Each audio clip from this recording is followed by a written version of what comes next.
The health-related steps that have been taken are shown in this slide.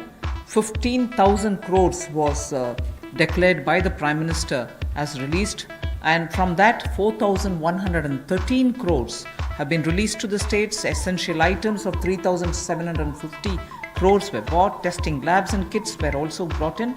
Insurance cover, which is the most important thing there, insurance cover of 50 lakhs per person for health professionals under Pradhan Mantri Garib Kalyan Yojana was announced. Also making sure that telemedicine comes into play. There was a rollout of e-Sanjeevani, which is a teleconsultation service, and capacity building exercises have also been taken up through virtual learning modules. Then protection of health care workers required an amendment in the Epidemic Diseases Act, which is a fairly an old act, but amendments have been made.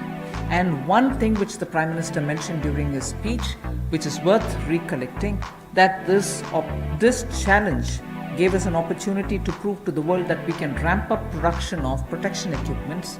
Today, we have more than 300 domestic manufacturers of PPE, and early when this whole epidemic came into existence and all of us really got ourselves to take preventive steps, there were not even one producer of PPE.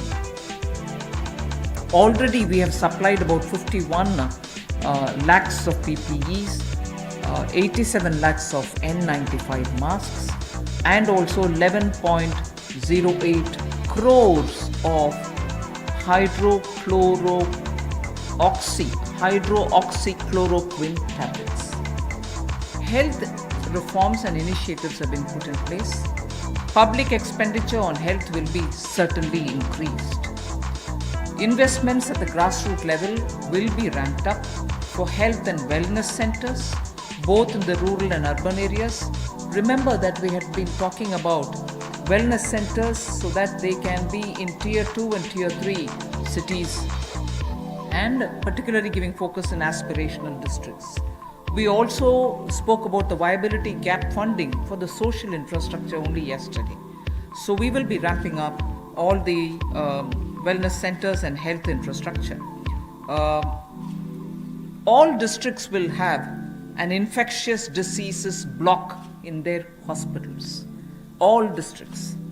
Then lab in Delhi, we have a lot of path labs moving around and which facilitates people's lives. Lab networks in rural areas are not adequate. So public health labs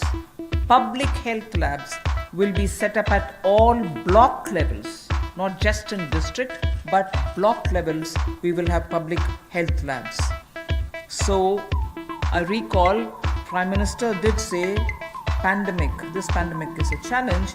This or any pandemic, if at all it poses a challenge, we need to be ready, Atmanirbhar, in hospitals, at the block and the district levels. So there is a lot of emphasis being now given for setting up hospitals and also labs, diagnostic labs and testing labs, both with private and public funded. जब वो दुख के साथ पैदल जा रहे हैं, उनके टाइम बर्बाद करते हुए उनके पास बैठ करके बातचीत करना उससे बेहतर होगा उनके साथ पैदल जा करके उनके बच्चे को, उनके सूटकेस को साथ कैरी करके बात करते चलते.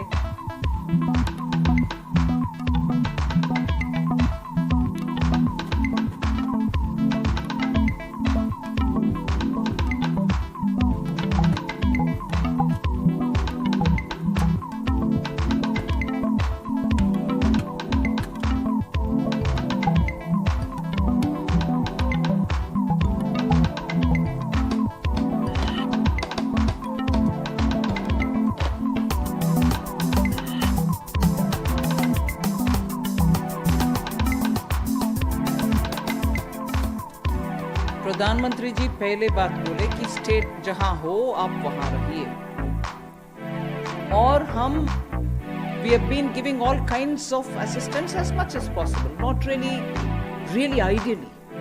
कितना हो सका, कितना संभव वो उतना करते आए। और ये भी अरेंजमेंट किया गया था कि स्टेट्स में जहां है वो उनको उधर खाना और रहने का कुछ व्यवस्था हो। उसमें गुरुद्वारे, चैरिटेबल ऑर्गेनाइजेशन सब भी शामिल हुए। Then came a time when the center and the state spoke to each other and said, ठीक है, अभी माइग्रेंट्स को उनके अपने घर तक जाना है तो हम ट्रेन का सुविधा करेंगे। स्टेट्स बहुत सारे कोऑपरेट कर रहे हैं, सब कोऑपरेट करने के लिए कोशिश कर रहे हैं। अगर माइग्रेंट्स को ट्रेन्स में बिठा करके सिस्टमैटिक तरीके से, और जहां तक मेरा ज्ञान है रेलवेज ने ये इतने तक बोला है कि 1500 ट्रेन्स आर रेडी। आप एक जगह बोलो, वहां 3 घंटे के तुरंत बाद हम ट्रेन्स भेज देंगे। ट्रेन्स में बिठा करके अगर माइग्रेंट्स उनके अपने गांव तक जा रहे हैं तो केंद्र सरकार रेलवेज उनको ट्रेन में बिठाने के बाद खाना पीना का सुविधा भी दे करके घर तक पहुंचा रहे हैं। फिर भी मन में दुख लगता है कि माइग्रेंट्स आज सड़क पे उनके अपने घर के ओर जा रहे हैं। क्योंकि आपने कांग्रेस पार्टी के विषय उठाया, मैं भी इसका कांग्रेस पार्टी का जवाब देना चाह रही हूं।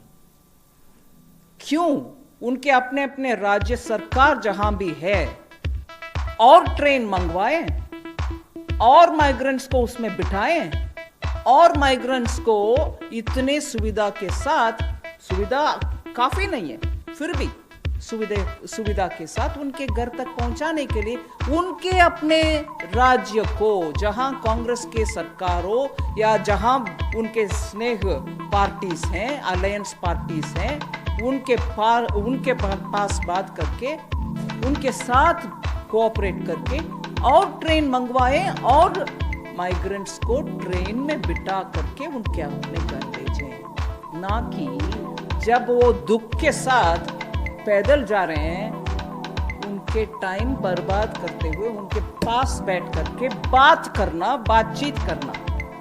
उससे बेहतर होगा उनके साथ पैदल जा करके उनके बच्चे को, उनके सूटकेस को साथ कैरी करके बात करते चलते।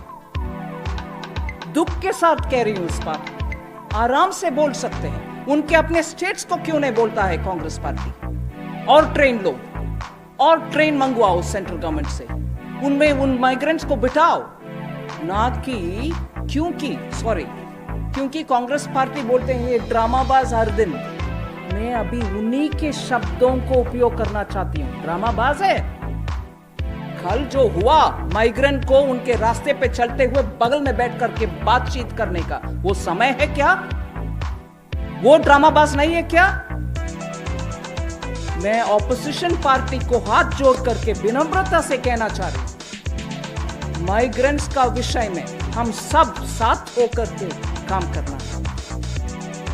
दुख लग रहा है, दुख हो रही है, पूरे देश में दुख के साथ लोग बात कर रहे हैं क्या हालात हो गया है हमारे माइग्रेंट्स। इतने सारे स्टेट्स के साथ कोऑपरेट करते हुए स्टेप्स जब हम ले रहे हैं, ये क्या तरीका है? जैसे कि उनके राज्य में माइग्रेंट्स का पूरे सुविधा हो रही है, बाकी सब में नहीं हो रही। ये क्या है पॉलिटिक्स बनाना? हाथ जोड़ करके मैं कांग्रेस पार्टी के अध्यक्षा सोनिया गांधी जी से मांग रही हूं,